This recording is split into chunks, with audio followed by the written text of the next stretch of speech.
Lama tak datang Melaka. Ha, mai dengar, mai dengar. Ha, masuk.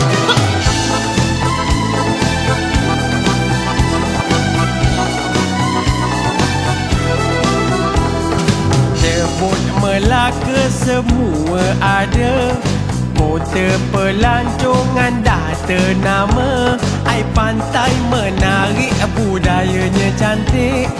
Ada yang datang dan tak mau balik. Alamak tuan, ada bermacam-macam hiburan, dari cak-cak ke dondang sayang. Medan berpantun orang Melaka, ada gelakau bergurau senda. Orang Melaka semua baik, walaupun nampak sedikit pelik. Bila bertemu tegurnya kasau, itu semua hanya bergurau.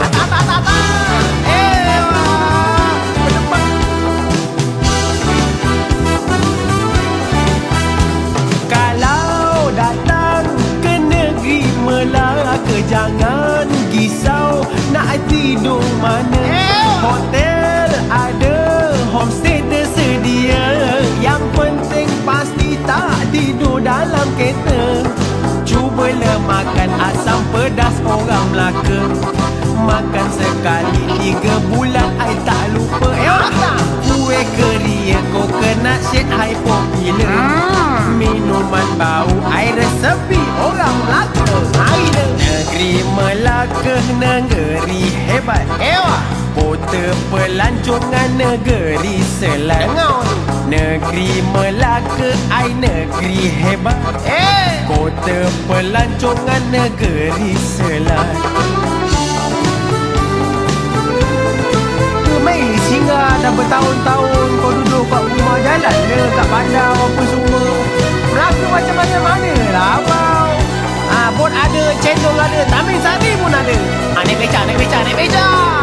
Besok. Kalau datang ke negeri Melaka, jangan risau nak tidur mana. Hotel ada, homestay tersedia. Yang penting pasti tak tidur dalam kereta. Cubalah makan asam pedas orang Melaka.